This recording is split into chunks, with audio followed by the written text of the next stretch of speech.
Hello everyone and welcome to Bevins Builds, and in today's video I'm going to be showing you how to extract a stud out of something you do not want it in. In this particular case I'm going to be extracting it out of this wooden leg that I bought for a table I'm making.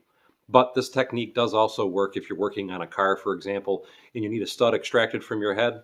This is another easy way to do that as well. And all it requires is 2 wrenches and 2 nuts the size of the stud that you want it to extract. Okay, let's get started. Like I said, I want to remove this stud from this piece of wood, so it's going to require 2 nuts. We're going to take our first nut and just run it down onto the stud like so.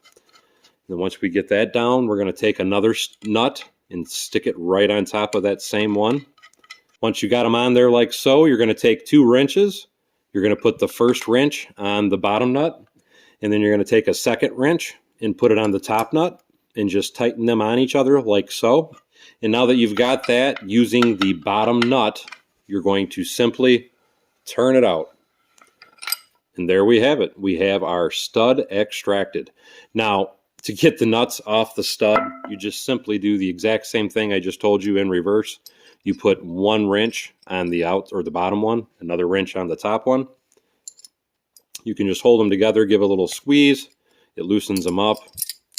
And then you can take the nuts right off. Anyway, that's all for this video, and if you want to see more helpful tips and tricks, don't forget to check out this playlist here.